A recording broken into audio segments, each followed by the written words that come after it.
Kate from Garnavilla. Kate from Garnavilla was a fair-haired beauty who inspired a poet to write a poem in Irish in her honour, and the poem is called Cahir Garnavilla. She was born Kate Nagle in 1793. She was born into a wealthy landowning family, and they lived in Garnavilla House, a few kilometres to the south of Cahir. The house still stands and is beautifully situated in parkland on the banks of the shore. Story goes that a visitor to Garnavilla, a poet, was riding his horse on the avenue leading to the house when he spotted Kate at an upstairs window, and he was so taken by her beauty that he wrote a poem in her honour.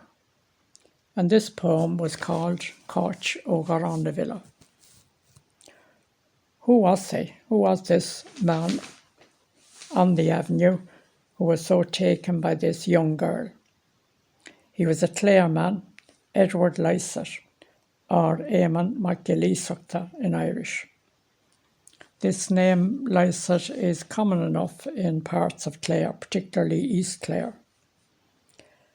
And even though he was from Clare and came from a Protestant family, Edward attended a Catholic school in Cashel.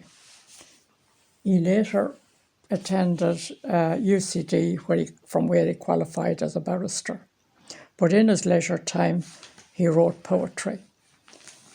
This poetry was mostly in English, and a volume of his poetry was published in Dublin about 1811. The poem Cahir Garnavilla is his only known poem in Irish. And this poem, even though it's not widely known today, featured very much in school textbooks in the past. People old enough to remember the intercert exam will remember a book called Fianna Filiachta, and this included the poem Cahir Garnavilla. But the poem has seen numerous variations of its translation into English, and it has also been set to music, not very melodic in fact, but it has been sung by choirs and that.